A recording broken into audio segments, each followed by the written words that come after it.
Sir, almost 30 years ago, the federal government established the integrated emergency management concept to outline the responsibilities of the different public safety disciplines in the event of a disastrous incident. This concept makes the public safety disciplines of emergency medical services, fire services, health services, law enforcement, and public works equal when it comes to the public safety. In my opinion, in Atlanta, the support for the Atlanta Fire Rescue Department has declined disproportionately to that of the other public safety agencies. Would you agree with this statement, and what would you do to correct this problem? I know that there's a morale issue in the fire department. There's a sense of being underpaid. There's also a safety issue because normally you'd have 4 men or people on a fireman on a truck. There are only 3 in a lot of instances, and they're continuing brownouts because we don't have enough firemen on staff to keep all the fire stations and trucks open. I would work, as I told the firemen the other night, to make sure that our firemen are the best paid firemen in the country. And to the extent that there are finance issues, then I would work to eliminate those. But again, it comes back to the money. The reason we have all of these issues with public safety, with garbage collection, with recycling, it all comes back to not having the money to pay for these services. So what we must do initially and forever is to make sure that we're delivering the services that we're delivering in the most efficient, cost-effective fashion. And once we've done that, we're going to need some help from the economy to get the return and the increase in revenues. And without that, we can't do it. Thank you. I kind of anticipated your answer might also go back to the Public Safety Commissioner that you mentioned earlier. So I might just add a little ad hoc question here. When you appoint that Public Safety Commissioner, will he be a fire service background person? Not necessarily, no. Because remember, that person is going to be supervising fire rescue, police, Homeland Security, EMS, all these different areas. And so what you need is someone, you have a fire chief who's responsible for delivering fire services in the most effective way. You have a police chief who's responsible for police service and all the other different departments. The commissioner is someone, as I mentioned earlier, who has a broader responsibility for that, and it's not direct line responsibility for any of those. It requires perhaps a completely different skill set. You need someone who can develop an effective communication strategy with the community with respect to all public safety services. You need someone who can interface with Washington, with the state, and wherever else we might be receiving funding to make sure that Atlanta is getting its fair share of whatever funding is available. So it's a completely different skill set. And whether it needs to be a fire person or a policeman or an EMS person is not clear. It could be, but not necessarily. And I wouldn't insist that it be any of those. What I would want is a person with the best skills to perform that job based on how I see it as the interface and communications director that it's going to be. All public safety disciplines except the fire service have immediate access to other local, state, and federal agencies and private sector resources in the event of a disastrous incident.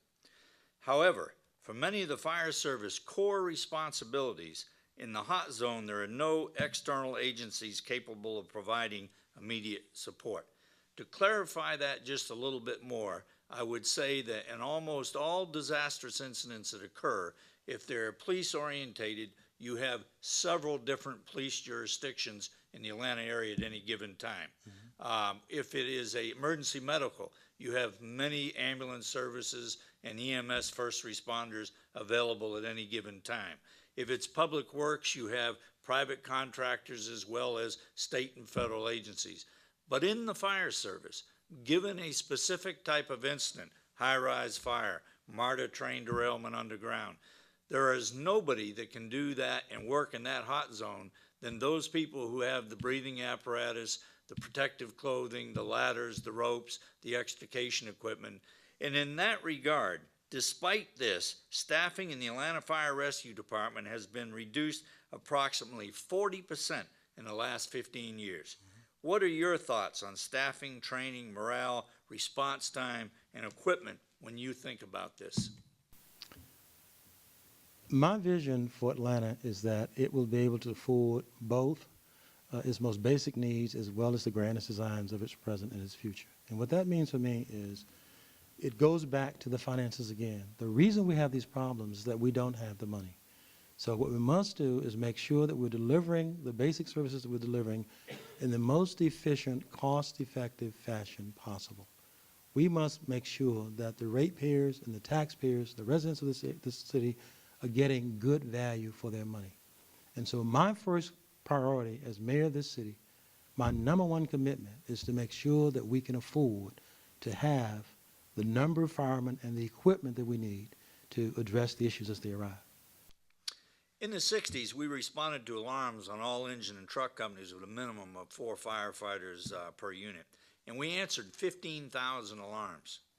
Today, we respond with a maximum of 3 persons on each engine and truck, and we're handling 100,000 alarms a year. Do you think that we are a more or less capable fire department today? It's a safety issue. Again, the standard is at least 4 per engine. We don't have that because we can't afford it. We must get back to getting our financial house in order so that we can afford to have the number of firemen and the equipment needed to make sure that the city is safe from a public safety standpoint. That's fire rescue, that's police, that's EMS, that's the whole ball of wax. Whatever we want to do in this city comes back to the money. And we have an issue, we have a crisis because the money's short. And so my number one priority as mayor of this city is to make sure that we have the financial wherewithal to address problems like that. It's less safe for the firemen, and the city is less safe because they can't do the job as well as they might. They're making do with what they have because that's all they have right now.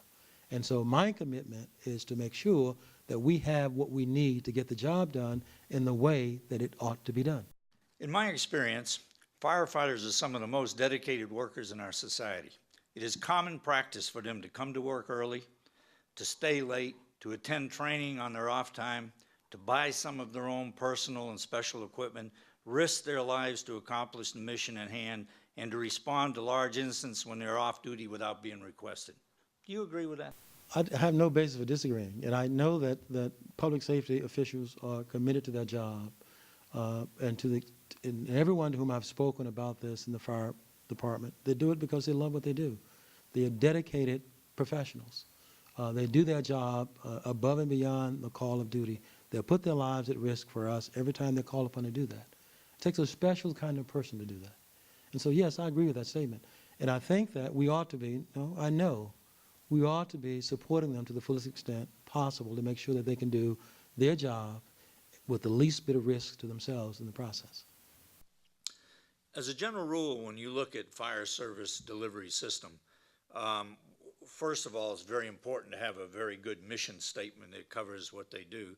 Second of all, they have a station location project that puts the stations throughout the geographical area that you're protecting so that you have a response time that's acceptable to the citizens that you're protecting. What would be a responsible and acceptable response time for the first due fire unit in the city of Atlanta? There are comparables for that. There are best in class. There are national standards as to what is appropriate. And I would be guided by the experts in the field. I would not pull a number out of the air and say that that's appropriate because I simply would need the advice and input of the experts who know what that ought to be. And I would make sure that we could afford to be best in class with respect to the response time. In my day, we had a dollar figure assigned to cost of operating companies and units, and this allowed us to be reimbursed when we were hired out for special events such as Olympics, making a movie, or some cases alarm to which we responded to. If you were mayor, would you support money-making projects like that? I'm committed to the most efficient, cost-effective fashion operation of city departments and delivery of services. When I'm successful in making sure that Atlanta has realized my vision for the city and that we can, in fact, afford the most basic needs as well as the grandest design of our present and our future, the fire department may not need that money. There may be a greater need someplace else. And to the extent that that is true, then I would reallocate it someplace else in the best interest of the city and the people who live here.